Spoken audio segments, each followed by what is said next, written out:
So how are you All today? right. Okay, buddy. Sounds good, sounds good. How was your day so far?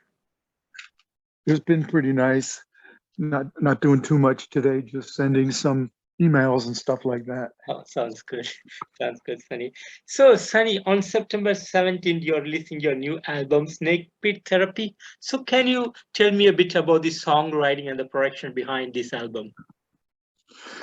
Yeah, I had finished the album with the limit that I produced and um, wrote with Bobby Liebling, and that was all done and released and everything. And so then I started to get to work on my new album, Snake Pit Therapy, and worked on that for quite some time and finished it. And now, yeah, it's coming out September 17th, and already it's doing pretty good. I think they sold most of the copies, if Oh, not all of them, already on the pre-sale. So that's nice.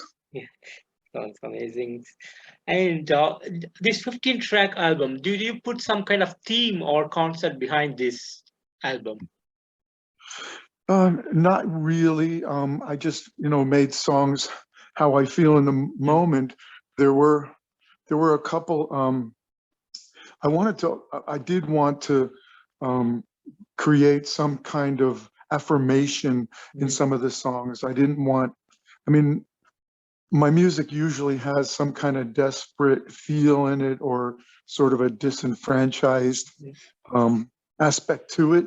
But I also wanted to have a couple of songs that were affirming and like offering some kind of solidarity with the feeling of these times and Yeah, for other people.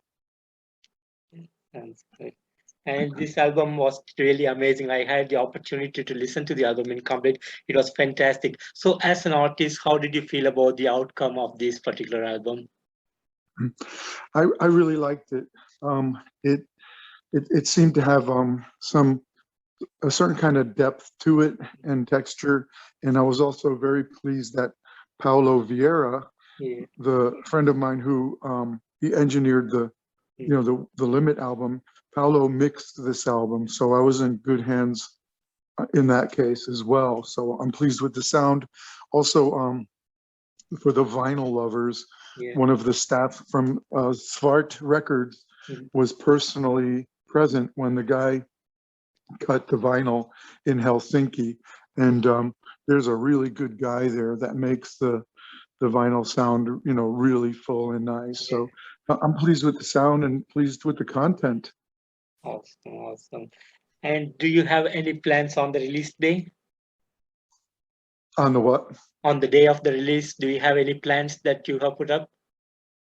Oh yeah, I'm gonna, like go pretty mental and rob a couple of banks and Mhm. like just kind of go berserk for a while and then apologize for that and get back to recording again. and and any touring plans ahead for you?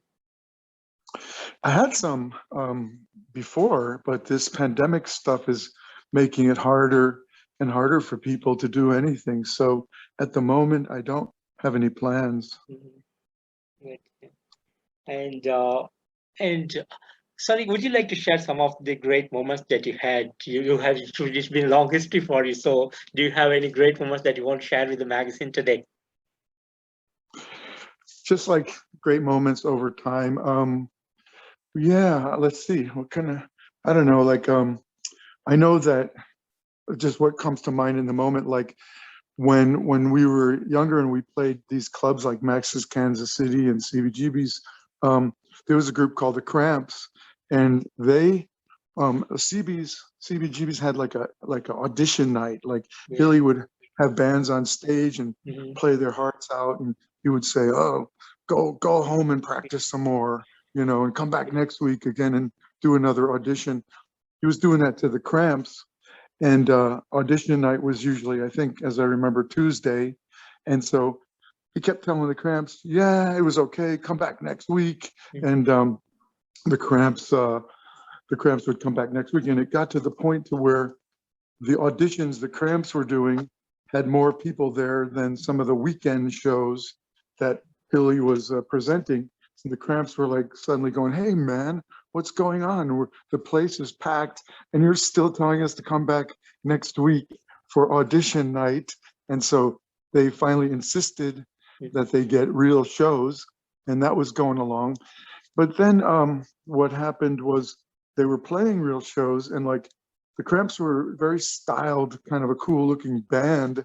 And um, a lot of the opening bands for the Cramps were like a little bit archaic, like bands that would like, do the movements like they were at Woodstock licking their amps and doing all this histrionics and stuff. And like the Cramps were wondering, why did Hilly put those bands in front of them? And the reason was because it was the waitress's brother's band from Long Island, or some girl that Hilly was, flirting with, her band, or, so finally the Cramps got enough, I don't know what you would call it, like power to say, no, we want to choose the bands we play with.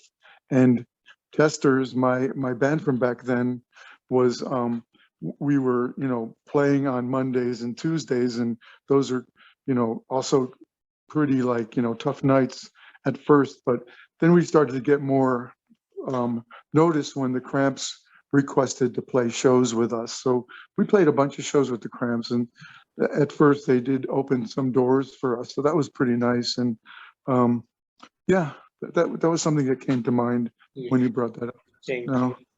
you. Thank you, Sonny. And you have a brief history, and you've been doing music for the last 3 decades. And so, how do you feel? Where do you stand now, Sonny?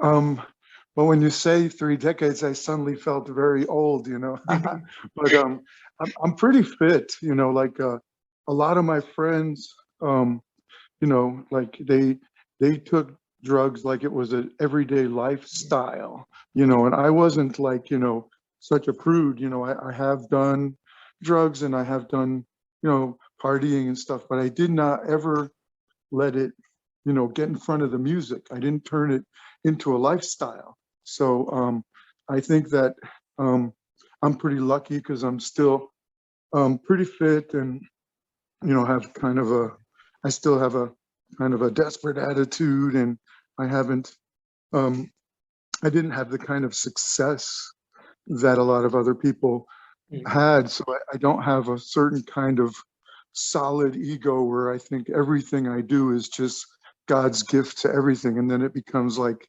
just kind of soup, room temperature soup. I still feel desperate, and I work hard to try to do something that's real that people can connect to. Sounds good. And Sunny, like there have been a lot of hard stuff that has went through your life in the past, and you have came out of all those bad things, and you're still making amazing music. So, how do you look into the past, and do you ever regret? So, oh, why would I have done those things? Did you ever regret those things?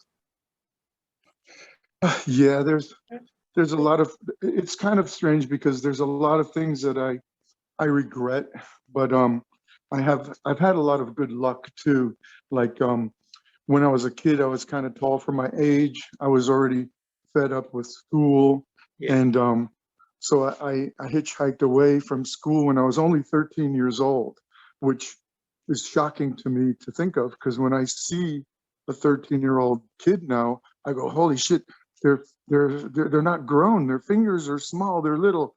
But I was running around New York City and thought I was already grown up, and I was on my own. But so I regret being in that situation where my history and my home was so oppressive that I had to leave and go on my own on the streets. Yeah. But on the good side of it, I feel like I must have had some kind of angel looking after me, because I was really on the streets, meeting all kinds of different people, but nobody ever took advantage of me. People treated me well and took me under their wing, so to speak. And so I had a lot of great experiences as well. Awesome, awesome to hear that, Sunny. And Sunny, like you are making amazing music. Like punk is, you're bringing back punk again to the world. As music is ever evolving, and there are a lot of changes that has come into rock and metal, and still punk has never been forgotten. So, how do you feel making punk music and giving it to the musical fraternity? Um, I feel good about it.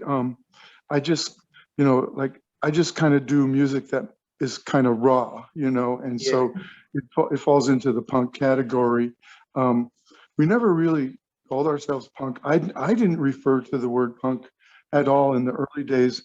We just called it, original music. yeah, yeah. Um, so I remember seeing a Ramones album, and there was like a collage on it or something, and it said punk. And I said, okay, so they're kind of the first ones to actually take that name, punk. And so then Yeah, I started connecting to it. But I think that, you know, um, I'm offering my music to all people, and it's just a little bit more raw than, a lot of stuff you would hear, financed for the everyday radio, that you hear in the mall. But I like the situation.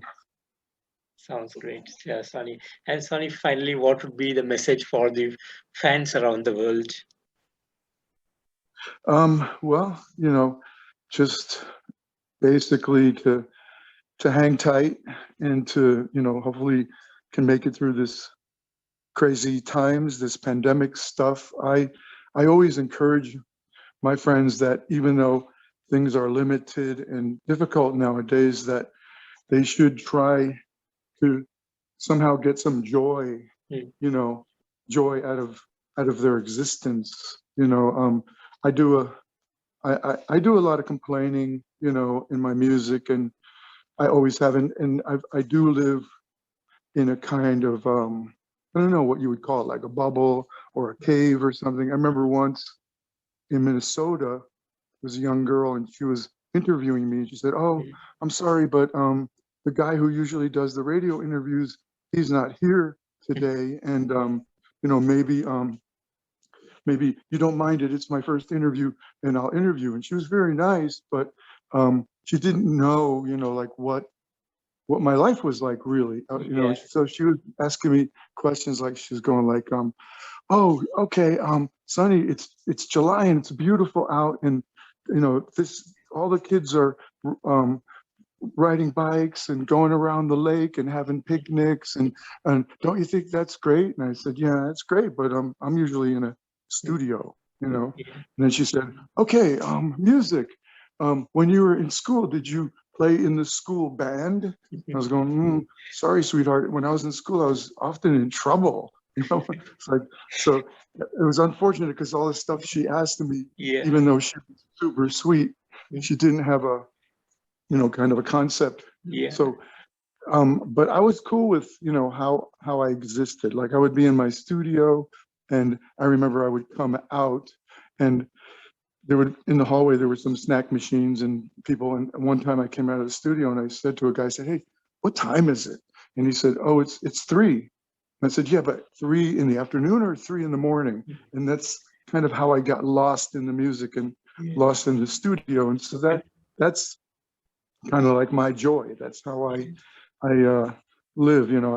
I've always kind of lived that way, doing my music touring.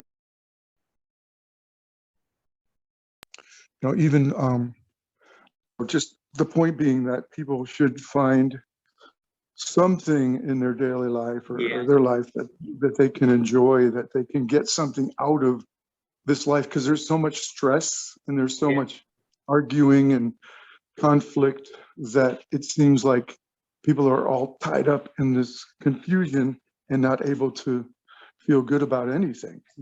yeah. And Sunny, thank you so much for giving me this time today to talk to you and discuss about the new album and about you.